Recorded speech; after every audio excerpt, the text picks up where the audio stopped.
ये पुरानी फिल्म है, हो सकता है आज के दौर के हिसाब से आपको थोड़ी अजीब लगे, मगर वो भी सिनेमा का एक सुनहरा दौर रह चुका है। फिल्म की कहानी सादा सी है, आपको बोर नहीं करेगी, तो अंत तक जुड़े रहिए। कहानी की शुरुआत इस जानकारी से होती है कि भविष्य में दुनिया के बड़े बड़े देश एक हो गए और फैसला किया कि वो अंतरिक्ष में जीने लायक ग्रह ढूंढेंगे। इससे अंतरिक्ष यात्रा में विकास होने लगा और इंसान पृथ्वी से और ग्रहों पर भी चले गए। मगर फिर उन्हें मालूम हुआ कि अपनी आकाश गंगा में वो इकलौते अक्लमंद प्रजाति नहीं है, बल्कि एक एलियन सभ्यता भी है जो उन्हीं की तरह जीने लायक ग्रहों को ढूंढ रही है। ये एलियन प्रजाति रेप्टाइल्स की तरह थी। इन्हें ड्रैक्स कहा जाता था। इंसानों और ड्रैक्स के बीच अंतरिक्ष में एक जंग शुरू हो गई जो एक लंबे अरसे तक चली। इंसानों के विशाल स्टेशन अंतरिक्ष में ही होते जो किसी चौकियों की तरह काम करते।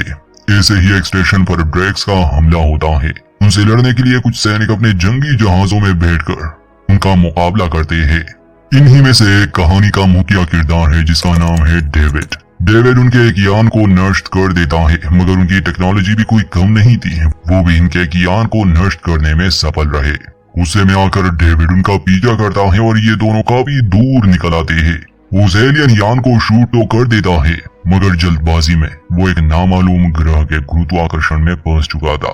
क्रैश लैंडिंग के समय डेविड ने देखा कि वो एलियन अब भी जिंदा है। वो एक कैप्सूल के सहारे उस यान से निकल गया। डेविड अब कुछ नहीं कर सकता था और उसका अपना यान भी उस ग्रह पर क्रैश हो गया। इस हादसे के कारण डेविड का साथी भी मारा गया। ये एक वीरान और बंजर ग्रह था। मदद बुलाने के लिए डेविड के पास अब कुछ नहीं था। सारे यंत्र नष्ट हो चुके थे।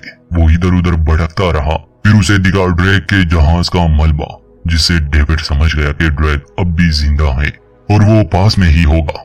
अपने साथी को दफनाने के बाद वो उसी दिशा में जाने लगा। वहां पहुंचकर सबसे पहले तो डेविड को उस एलियन का नष्ट अंतरिक्ष यान मिला। उसने देखा कि यान में किसी खास किस्म का लिक्विड है जो आग पकड़ सकता है। फिर वो ड्रैक सैनिक की तलाश करने लगा। ड्रैक उसे मिला एक तालाब के करीब। वो पानी में तैर रहा था। उसका वो कैप्सूल सही सलामत लैंड हुआ था। डेविड के लिए ये एक दुश्मन था, इसलिए वो उसे मारने की कोशिश करता है, मगर सही निशाना लगाने के लिए जब वो नीचे उतर रहा था तब उसका पैर फिसल जाता है और उसके हाथ से वो गन गिर गई। डेविड तुरंत चुप गया और ड्रैक चौकन्ना हो गया। डेविड रात तक वही इंतजार करता है। अब उसके पास एक चाकू था। मौका मिलते ही वो ड्रैक को मार देगा, यही उसका प्लान था। डेविड देखता है कि ड्रैक अपने कैप्सूल से खाने की कुछ चीजें लेता है। वो हरे रंग का कुछ था। फिर अचानक से तेज बारिश शुरू हो गई। ड्रैक वापस से पानी में चला गया और डेविड को मौका मिल गया, इसलिए वो उसके यान से वो फ्यूल ले लेता है और उसे तालाब में बहाकर उसमें आग लगा देता है। वो खुशी से चिल्ला रहा था कि उसने अपने दुश्मन को मार डाला। डेविड को बहुत भूख लगी थी, इसलिए वो ड्रैक के कैप्सूल से खाना लेना चाहता था, मगर उसे बिजली के झटके खाने पड़े और ड्रैक को भी कुछ नहीं हुआ था क्योंकि उसकी चमड़ी इंसानों की तरह नहीं। मामूली आग से उसे कुछ नहीं होने वाला था। वो बिल्कुल ठीक था। पानी से निकलने के बाद वो डेविड के हाथ पैर बांध देता है। होश में आने के बाद डेविड उस ड्रैक एलियन से बात करना चाहता था, मगर उसकी भाषा बहुत अलग थी। वैसे तो दोनों ही एक दूसरे को मारना चाहते थे, मगर डेविड को बहुत भूख लगी थी, इसलिए वो ड्रैक से खाना मांगता है। ड्रैक को उसकी भाषा थोड़ी बहुत समझ आती थी। वो अपने खाने से डेविड को नहीं देता, मगर वहाँ एक एलियन कीड़ा उसे खाने के लिए जरूर देता है। मजबूरन डेविड को वो खाना पड़ा, क्योंकि अगर वो ऐसा ना करता तो भूख से ही मर जाता। उसी रात मेटियोर्स की बारिश हुई। तालाब के पास ही एक गुफा थी। ड्रैक डेविड को मारने के लिए नहीं छोड़ता। वो उसके पैरों की रस्सी काट देता है और दोनों गुफा में चुभ गए, मगर डेविड ने बाद में अपने हाथों की रस्सी भी काट दी थी। उस समय ड्रैक सो रहा था। डेविड उसे मारना चाहता था, मगर वो उसकी जान बख्श देता है क्योंकि ये उसे सही नहीं लगा। मेटियोर्स की वो बारिश रुक चुकी थी। डेविड को भूख भी बहुत लगी थी, इसलिए वो बाहर आया। कैप्सूल का सिस्टम खराब हो चुका था। जैसे ही वो उन हरे रंग की चीजों को खाने लगा, ड्रैक हथियार लिए उसे पकड़ लेता है, मगर डेविड उसे समझाता है कि यह ग्रह सुरक्षित नहीं है। हम खुले में है, इसलिए हमें कोई पनाहगाह ढूंढनी होगी। ये गुफा ज्यादा दिन तक टिकने वाली नहीं। यहाँ आते समय मैंने एक जंगल को देखा था। हमें वहां जाना चाहिए, वरना हम दोनों ही मारे जाएंगे। ड्रैक उसकी बात समझ गया, मगर वो किसी इंसान पर भरोसा नहीं करने वाला था, इसलिए कुछ जरूरी सामान उसे देकर ये जंगल की तरफ जाने लगे। इस ग्रह पर कुछ जीव भी थे, कुछ रहने वाले और कुछ शिकारी। शिकारी जीव एक गड्ढा खोदकर शिकार का इंतजार करते। शेल वाले ये जानवर उन गड्ढों में फंस जाते और फिर इनका शिकार किया जाता। ये शेल वाले जानवर आगे डेविड और ड्रेक के काफी काम आने वाले हैं। अब एक समय ऐसा आता है जहां ड्रेक को डेविड पर भरोसा करना ही पड़ा, इसलिए वो अपना हथियार अपने पास ही रख देता है। डेविड वहां के पत्थरों और लकड़ियों से शेल्टर बनाने की कोशिश करता है, मगर वो सॉलिड नहीं था। पूरा दिन उस पर मेहनत करने के बाद भी वो गिर गया, जिस पर ड्रेक उसका मजाक उड़ाता है। ये दोनों बुरे बसे थे। मेटियोर की बारिश हुई तो ये मारे जाएंगे। कुछ हफ्ते बिना शेल्टर के गुजर जाते हैं। इस बीच ड्रेक ने काफी इंग्लिश भाषा भी सीख ली थी। अक्सर दोनों का झगड़ा भी हो जाता था। खैर यहाँ इस ग्रह पर छोटे छोटे जानवर थे जिसका शिकार करके ये उन्हीं पर गुजारा कर रहे थे। एक दिन डेविड जब एक बड़े से शेल वाले कीड़े का शिकार कर रहा था तो वो उसी गड्ढे में गिर जाता है जहाँ पर वो बड़ा शिकारी एलियन जानवर रहता था। वो डेविड को पैर से पकड़ लेता है और उसे निगलने ही वाला था कि ड्रेक को उसकी चीखें सुनाई दी। वो उसकी मदद के लिए पहुंच गया। ड्रेक अपने हथियार से उस जानवर को मार देता है। उसने डेविड की टांग जख्मी जरूर कर दी थी। ड्रेक उसका इलाज करता है। डेविड इस बात से खुश था कि ड्रेक ने उसकी जान बचाई। वो उसका शुक्रिया अदा करता है। दोनों के बीच दोस्ती गहरी होती गई। ड्रेक जिस ग्रह से था वहाँ उनके बुजुर्ग हुआ करते थे जो कुछ खास चीजों पर विश्वास करते, जैसे उनका कोई धर्म हो, और हर ड्रेक होली काउंसिल में शामिल होता जो आगे चलकर उसका हिस्सा बन जाता। ड्रेक को आज तक ये मौका नहीं मिला था और अब तो वो यहाँ फंस भी गया। उसके पास एक छोटी सी किताब थी जो असल में उनकी होली बुक थी। ड्रेक हमेशा उसे पढ़ता रहता था। फिर एक दिन डेविड को ख्याल आया कि यहाँ रेंगते हुए जानवरों के बहुत से शेल है। असल में ये शेल वो शिकारी जानवर फेंक देते हैं। ये कवच इतने मजबूत थे कि मेटियोर्स का भी इस पर कोई असर नहीं हो रहा था। डेविड इसी से अपने लिए एक मजबूत शेल्टर बनाता है, एक सुरक्षित जगह। एक दिन ड्रेक अपना वो होली बुक डेविड को तोहफे में दे देता है। धीरे धीरे अब डेविड भी उनकी भाषा सीखने लगा जो काफी अजीब थी। समय बीतता गया और ये दोनों यहाँ बसे थे। एक दिन जब ये जंगल से बाहर आए तो अचानक से मेटियोर की बारिश शुरू होने लगी। ये दोनों शेल्टर की तरफ भागते हैं मगर ड्रेक बार बार गिर रहा था। डेविड को उसकी मदद करनी पड़ी। दोनों बच तो गए मगर डेविड का उससे झगड़ा हो जाता है कि वो आलसी है, बेकार है। यहाँ तक कि वो एक दूसरे को मारने पर उतर आए मगर फिर वो रुक जाते हैं। यहाँ का अकेलापन दोनों को पागल बना रहा था, इसलिए डेविड फैसला करता है कि उन्हें यहाँ से निकलने का कोई रास्ता ढूंढना ही होगा वरना वो अकेले ही मर जाएंगे। मगर ड्रेक जाने के लिए तैयार नहीं था। वो यहीं रह जाता है। उसने डेविड को वजह तो नहीं बताई कि वो क्यों जाना नहीं चाहता, मगर जाते जाते डेविड कहता है कि मैं तुम्हारे लिए वापस जरूर आऊंगा। यहाँ इन्हें 1 साल से भी ज्यादा का समय हो चुका था। ड्रेक पूछता है कि अगर तुम वापस नहीं आए तो?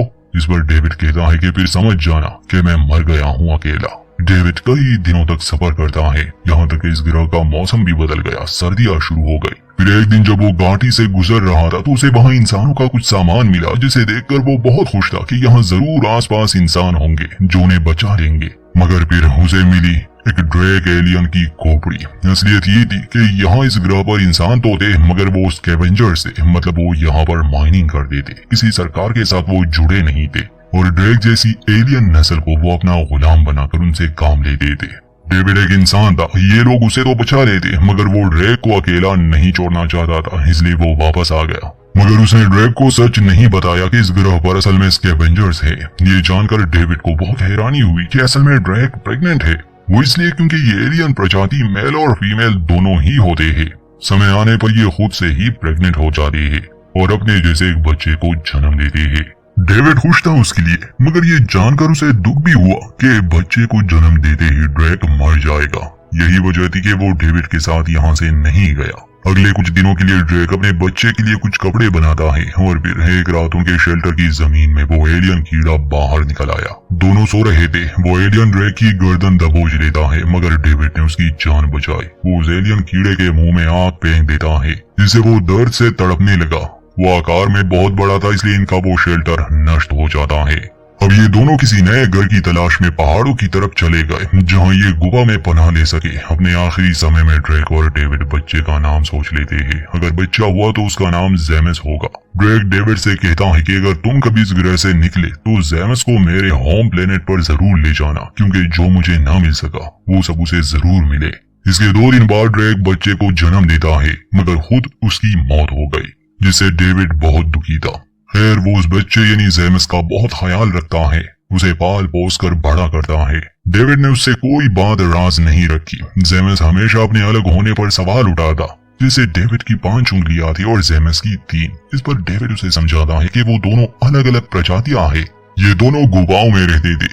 एक दिन दोनों को तेज आवाज सुनाई दी। डेविड बाहर देखने आया तो वहाँ एक अंतरिक्षी यान था, मगर वो उन स्कैवेंजर्स का था जो अब इस इलाके में आ चुके थे। डेविड छोटे जेमस की जान खतरे में नहीं डालना चाहता था, इसलिए वो इन पहाड़ों से चले जा रहे हैं। डेविड ने जेमस को उसकी भाषा भी सिखाई थी। डेविड उसे उसी जंगल में ले आया जहां उसने और ड्रेक ने समय बिताया था। ये जानकर जेमस को बहुत बुरा लगा कि डेविड यहाँ कई सालों से फंसा है। वो उसे प्यार करता था, इसलिए एक दिन वो बिना उसे कुछ बताए स्कैवेंजर्स के इलाके में चला गया, ये सोचकर कि शायद वो डेविड को इस ग्रह से निकलने में मदद करेगा। मगर वहाँ अपनी नस्ल के ड्रेक्स को गुलामी में देखकर उसे बहुत दुख हुआ। वो रोने लगा। बदकिस्मती से छोटा जेमस पकड़ा जाता है और वो लोग उसके साथ बुरा सलूक करते हैं। डेविड को जब पता चला कि जेमस गायब है, उसने जेमस को अपने बच्चे की तरह बड़ा किया था, इसलिए वो उसे ढूंढते हुए खदानों में पहुंच गया। उन दो लोगों ने जेमस को पकड़ा था। डेविड उसे छुड़ाने की कोशिश में एक को मार देता है, जिससे उसे भी गोली खानी पड़ी। इसके बाद हमें दिखाया जाता है कि यहाँ के खदानों में जो इंसान मर जाते, उन्हें ऊपर स्पेस स्टेशन में भेजा जाता, सभी लाशों को अंतरिक्ष में फेंकने के लिए। जैसे ही डेविड की बारी आती है, उसके पास कोई टैग नहीं था। वहाँ काम करने वाला एक बंदा जब उसका वो लॉकेट निकाल रहा था जो उसे ड्रेक ने तोहफे में दिया था, तो अचानक डेविड को होश आ जाता है। क्योंकि वो मरा नहीं था, इसलिए तुरंत उसे इलाज के लिए भेजा गया। जांच से पता चला कि कुछ साल पहले जंग पर भेजे गए ये सैनिकों में से एक था। वो हैरान थे कि आखिर ये जिंदा कैसे बचा। स्टेशन पर डेविड के साथी भी थे। ठीक होने के बाद वो उस ग्रह पर जाना चाहता था ताकि जेमस को चुरा सके। उसे अनुमति नहीं मिलती, इसलिए वो स्टेशन के एक हिस्से को ब्लास्ट करके अपने यान में उस ग्रह पर आता है। खदानों में वो बाकी ड्रेक्स एलियन से जेमस के बारे में पूछ रहा था, मगर कोई उसकी बात का जवाब नहीं देता। मगर जब डेविड वहाँ के आदमियों को मारने लगा तो वो समझ गए कि ये उनका दुश्मन नहीं। वो जानते थे कि ये जेमस के अंकल है। जेमस को कंट्रोल रूम में रखा गया था। डेविड उसे बचाने गया, मगर यहाँ काम करने वाले लोगों के हाथों वो पकड़ा गया। उसने पहले ही कईयों को मार दिया था, इसलिए डेविड का बचना मुमकिन नहीं था। मगर उसके साथी स्टेशन से यहाँ मदद के लिए पहुंच गए थे और जो ड्रेक्स गुलाम थे वो भी बगावत पर उतर आए। इनके बीच लड़ाई हुई और डेविड जेमस को बचा लेता है। उसे पंजरे में रखा गया था। वहाँ मौजूद ड्रेक्स ये सब अपनी आंखों से देख लेते हैं। आगे चलकर इंसानों और ड्रेक्स के बीच शांति की शुरुआत होती है, क्योंकि इनका लड़ना बेमतलब है। अंतरिक्ष कितना बड़ा है, अनगिनत ग्रह है। अंत में डेविड जेमस को ड्रेक्स के होम प्लेनेट पर ले आता है, जहां होली काउंसिल उनका स्वागत करता है। डेविड ने अपनी दोस्त की आखिरी ख्वाहिश पूरी की और इसी के साथ इस फिल्म का अंत होता है।